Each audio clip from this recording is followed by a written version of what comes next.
Ami Sempeebwa waliwo abakyala okuva Embaale tweyanziza nnyo tweyanzeege okwetaba mu nteekateeka eno. Mu kiseera kino twebaza bonna balina kye bakoze ku lw'enteekateeka eno. Maama tugenda naye tuli naye era naye omu ku batadde amaanyi mu nteekateeka eno. Tweyanziza nnyo tweyanzeege.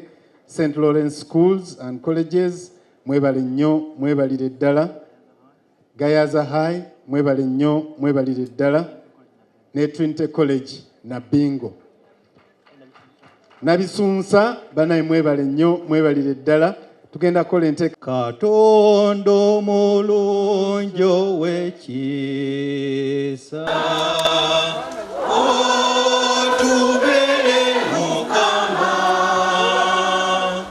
otubunduguleko emikisa gyo era baffe omukuumenga. Kone Pauline Nasolo Nalongo yakola ku mmeeza y'abakyala mu State House naye tumwaniriza. Mukyala Pauline Nasolo tusanyuse nnyo okulaba. Tweyanziza nnyo ebbaasa zonna ezigudde mu State House. Waliwo abagamba nti essaala kasa tuyimba ekitimba ekyo. Mu bigere bya mukama wange w'ekitiibwa Charles Peter Mayiga Kamalabyonna wa Buganda. Antumye mbaanirize ku lulwe era mbeerewo mu kaseera kano ke tulimu. Naye agasse eddoboozi lye okwebaza maama Nabagereka okutulungamya obulungi mu nteekateeka zino. Ate mu ngeri ey'ensusso ne yeebaza nnyo Ssaabasajja Kabaka olw'omulamwa gwe yatuwa omwaka guno kwe tutambulidde. Kubanga mu butuufu omukyala bw'abeera omulamu olwo obuyiiya bujja kugenda mu maaso n'enkulaakulana eya Nabaddala naye beesobola okugenda mu maaso. Ate era tuli basanyufu ba nsusso okuba nti Ssaabaminisita okuva e Kampala maama wakkiriza n'ojjawo beerewo obuuze ku bakyala. Tumanyi bulungi nti ebikukutte bingi Ssaabaminisita, era sijja kulonzalonza nnyo, ngenda kukola omulimu ojja obuuza ku bakyala bano ate tulabe ekiddako. Maama Ssaabaminisita wa gavumenti e Kampala. Gera birungi byereere.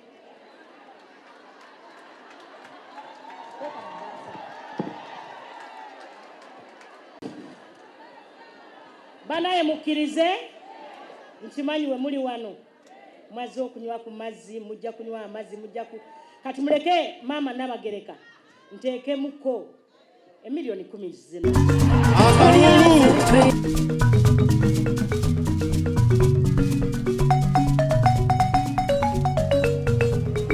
Bw'oba ofunye omukisa ogufune mpitemu awo bakwateko mu ngalo.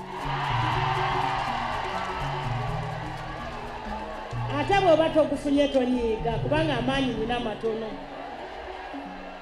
Naye aba TV nja mbasaba munyambe temumperekera mukano. Nga bwali ow'omukisa okubeera Prime Minister asoose tukamukubiraako. Yes.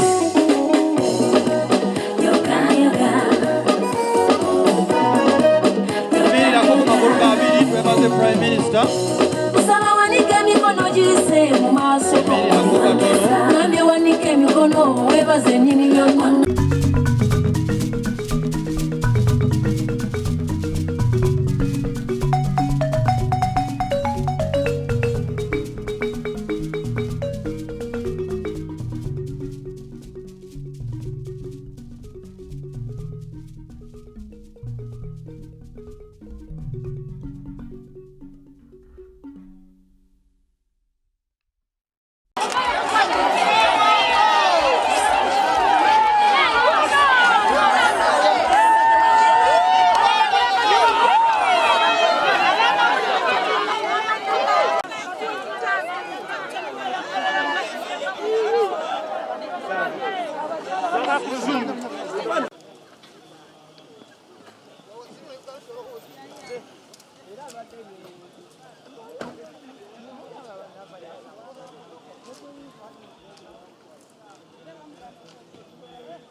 Abaana emitwalo nga 3 abafa nga bawere.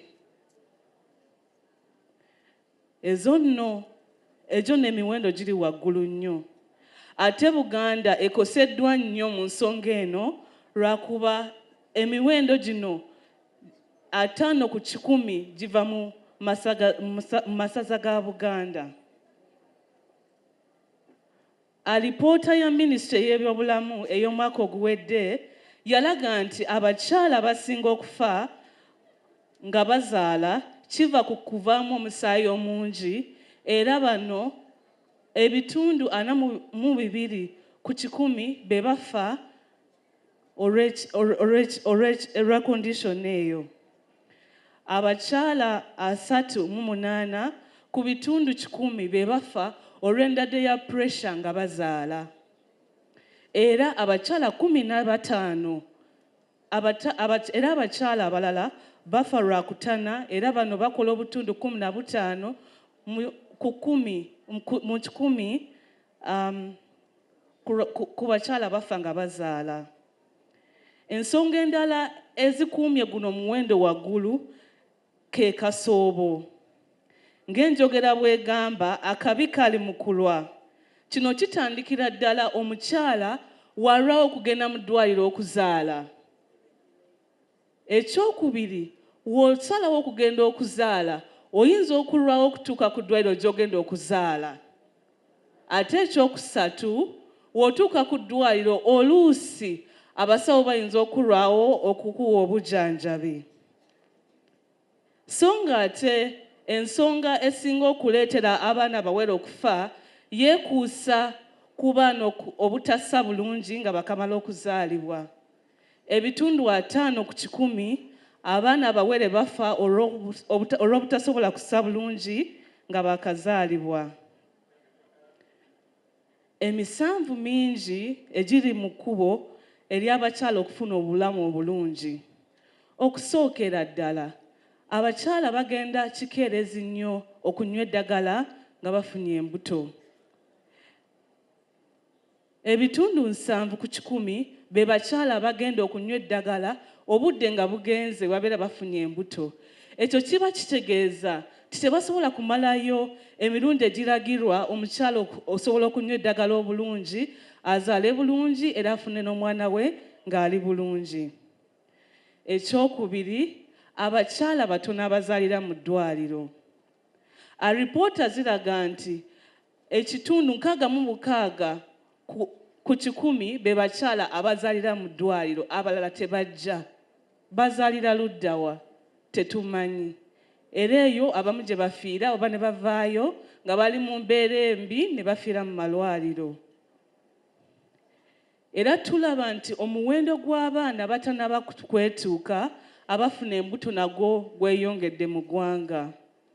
Kino nno kya bulabe nnyo wakuba tulaba nti bano abaana be basinga okufuna obuzibu mu biseera eby'okuzaala era abamu balufiiramu.